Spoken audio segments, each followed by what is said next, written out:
Welcome to the Handyman System Podcast, your ultimate guide to building and running a successful handyman business. If you are an aspiring or working handyman or contractor and you're looking to learn business pricing, marketing, or automation strategies, you have come to the right place. So join us as we dive into the actual tips and proven strategies to help you nail down your business goals and renovate your path to success. Your hosts are myself, Becca Ellison. I am the CEO of the Handyman System, a marketing agency that helps handyman businesses thrive, and I am often joined by Caleb Ingram, the CEO of North Seattle Handyman. Let's get started. Welcome back to another week at the Handyman System Podcast. This is the place where we're going to connect business strategies and mindset with the everyday reality of running your handyman business. So today, we're diving into something that might seem small to you, but I promise you it can make or break your impression with your potential clients. We're talking about your website. Who's surprised? I know. We talk about websites a lot on here, but more specifically, we're talking about what your website says about you before you ever even meet a client.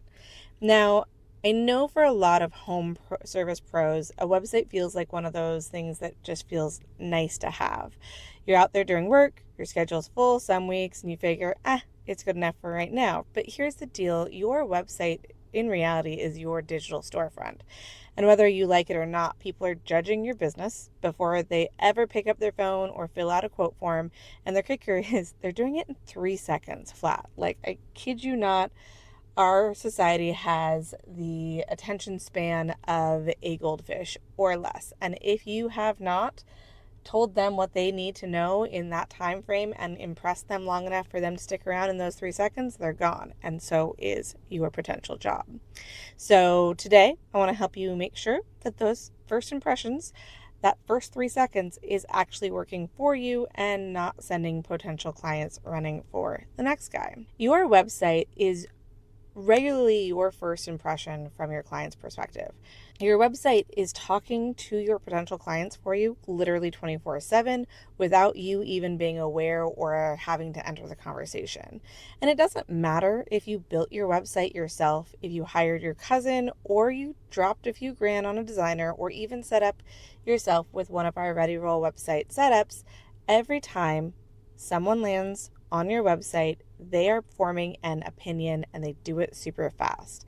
And what they're thinking in those few seconds is things like, does this person look professional? Can I trust them in my home? Are they legit? And do they do the work I need? Are they in my area? All of those things need to pass that initial 3-second test.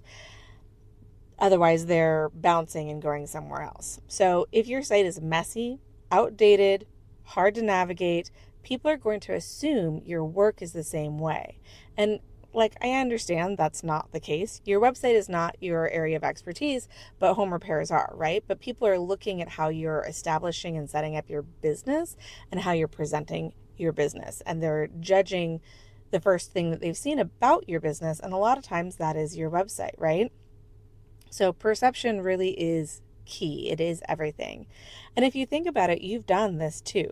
You're looking at a restaurant or a plumber or a cute indie bookstore or something along those lines. You're going to Google it. You're going to land on a website. And if it looks janky or takes 30 seconds to load, you're like, nope. And that whole it takes a while to load thing, Google doesn't like it either, right? So even coming down to the simplicity of somebody clicks on the link and how long it takes from when they click on that link to seeing the details on your website, that is a decision factor too. If it takes too long, they're gone before it loads at all. And I know you've done that when trying to get to a website yourself. Okay, so let's talk about some common mistakes I see all the time, specifically on home service websites. And hey, if you hear one of these things and think, shoot, it's me, don't stress. We're going to help you fix it, right? So number one mistake is outdated design. It looks like your website hasn't been updated by 2012. People are going to wonder, A, are you still in business? And also, they're going to start going, if your website hasn't been touched in this long, what else hasn't been touched? They're making those connections, and a modern, clean design makes a huge difference. Mistake number two is not being very clear on telling what. Mistake number two is no clear contact info. I can't tell you how many sites make it hard to find what you want them to do next, how you want them to get in touch. Do you want them to call you? Do you want people to fill out an inquiry form? You don't want people to have to guess and go searching, because they're not going to do it. People are not going to hunt for the contact information and how to take that next step. Mistake number 2 is no clear contact info. I can't tell you how many sites make it hard to figure out how to get in touch. You don't want to make people hunt, because guess what? In 2025 and beyond, people are not hunting. You want your phone number, your email, or a contact form easily accessible, and in every page on your website in multiple places. You want to tell them what you want them to do next. Do you want them to request a quote through your online form? Make that the obvious next step after they've seen a paragraph or two. Hey, get in touch, request a quote. Do you want them to call or text you? Tell them what to do, so by the time they're going, I've learned enough, I'm ready to reach out, the next call to action, the next button, the next thing that you're saying, this is what I want you to do next, is right there in front of them. Okay? Mistake number 3, and this one is a huge one, is that you don't mention your service area. People land on your website and they have no idea if you even work in your city. And this happens to so many clients. And one of the reasons why I recommend naming your business with your city and the word handyman in it if you can, because it just makes it clear instantly. If your business is North Seattle Handyman, people know exactly where you are and what you do. If you're like, hey, Bobby's Home Repairs, Bobby could literally be anywhere in the world, right? So you want to be like, hey, this is Bobby's Home Repairs in Nantucket. I don't know, is that Maine? Wherever Nantucket is. Maybe that was a bad example, but you want to make it super duper obvious. You want to put it at the very top, at the very front of your website. You want to have it mentioned multiple places in your website. You want to have a page that says, especially if you work in more than one city, if you have a larger service area, have a page on your website that is just showcasing where you do and do not work. And then you also want to have it in your footer, because Google is also paying attention. And if Google doesn't know where your service area is, you're never going to show up when people search for you. So for all of those reasons, make sure it's super duper clear. Never assume somebody's going to know. So mistake number 4, no real photos or reviews. So the truth of the matter is, stock photos and relying on AI photos or putting no photos at all, that doesn't build trust. People want to see real work, real people, and real reviews. So even if you only have a few, use them. The clients that I set up with websites, the clients that I have that have the most success are the ones that are not shy, are willing to put photos of themselves, are willing to put reviews all over their website, and also photos of, hey, this is my work, this is the before, and this is after. The 3 big questions that all clients want answered. Okay, next we're going to talk about the 3 questions clients want answered. And we're going to flip it around to talk about what your website should be doing for you. Because your website, yes, is a salesperson for you to attract and bring in your clientele and convince them that you are the right person for them to hire. But also, it should be helping you by weeding out the people that are not a good fit for your services. So when someone lands on your website, there are 3 key questions they want answered.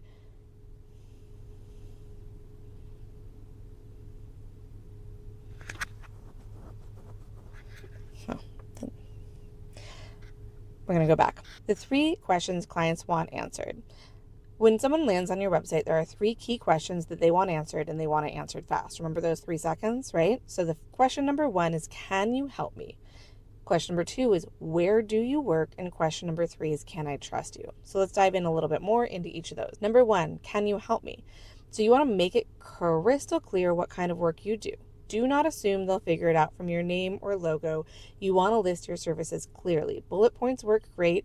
Do you do small jobs, remodels? Be specific. Say, hey, for things in the bathroom, I will help you with your LVT flooring, your tiling, your caulking, your wonky toilet that is moving because the wax ring is bad, your dripping faucet, your faucet upgrades, your LVT, or not LVT, your updating your vanity, installing a medicine cabinet, recalking your bathtub, shifting or upgrading from a bathtub to a walk-in shower.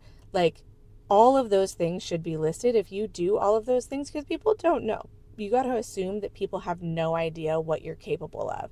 And just listing them out is huge to filling in those gaps and letting them know what you do. Okay, question number 2, where do you work? Again, don't make them guess. List your service areas. If you're in that big city, call out the neighborhoods or zip codes. It helps people feel confident they're in the right place.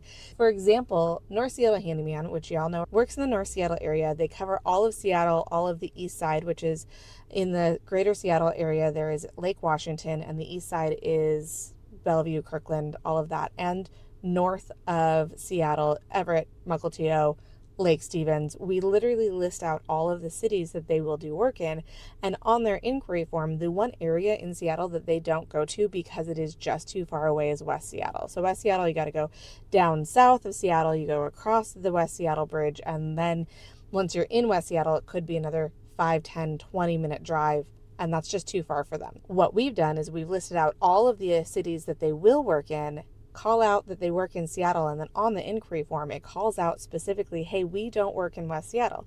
We don't want clients to be reaching out to them and inquiring and filling out their form and starting the conversation on a job that this team is going to say no to. So you're self-selecting and you're helping only get the good clients when you do this listing. And number 3 is huge. Can I trust you? Your site should show that you're a pro, you care about your clients, and that you do quality work. It means showing real reviews, photos of completed jobs, and any guarantees you offer.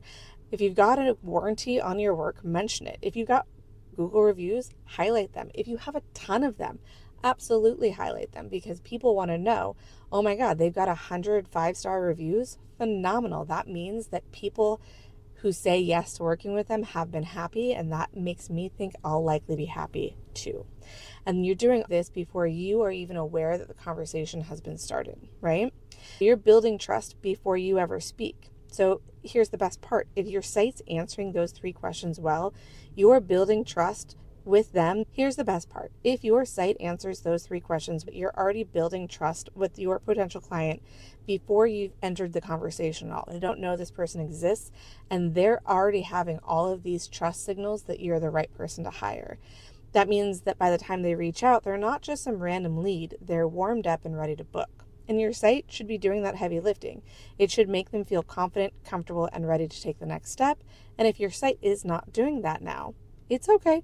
It is a fixable thing. Some quick wins for you to help you update and upgrade your website so that you can jump in if you are the DIY kind of guy. Quick win number 1, add a call to action on every page. You don't want to just hope people will recognize your contact button in the corner. You want to tell them what to do. Request a quote, call now, book online. Make it easy. And you want it in multiple places. You shouldn't have people scrolling more than 1 to 2 thumb flicks if they're on their phone, or 1 to 2 mouse swoops down the screen without having a specific call to action telling them what to do next, okay? So quick number 2 is showcasing those reviews. Even if you only have 5 of them, put them on your homepage. Put them next to your inquiry page. People are going to trust what other people say about you more than what you say about you. You can embed the map link for your Google business profile in your website so that they can click directly on and it stays updated. Quick win number 3 is you want to check that mobile-friendly design. So pull your site up on your phone. Is it easy to read? Does it load fast? Is it easy to click the buttons? Are things too close, too small, too jammed together, not enough contrast? Those are all things that you should be asking yourself, because if any of those answers are a yes, that's a red flag. Because the reality is, over half of people are visiting your website from their phones, and also Google. So mobile is the very first thing the vast majority of human beings and also Google bots are going to be seeing on your website. All right, so let's go ahead and wrap this up. Your website is more than just a digital business card. It's a 24-hour, 7-day-a-week marketing tool that can help you get more clients or quietly lose them before you ever knew they were looking. So take a little time, make sure your website's working for you, clean design, clear info, real proof. That's how you're going to build the trust and get booked solid. And if you need help with this, let us know. Our Ready Roll website package is designed specifically for handyman and home service pros like you. Gives you a clean, modern, optimized website that helps you show up in local search and makes it easy for clients to trust and hire you. If you want to learn more, click the link on the show notes or head to readyrollwebsites.com to schedule a call. Leave a review, share it with a buddy who runs their own service business, and make sure to subscribe so you don't miss future episodes. Thanks again for hanging out with me today, and I'll catch you on the next one. So that wraps up another episode of the Handyman System podcast. I hope you found today's insights valuable. Remember, success isn't just about knowing the right tools. It's about taking action and building your business every single day. If you've enjoyed the show, make sure to subscribe, leave a review, and share this podcast with anyone you think might find it valuable. Until next time, keep building and keep improving.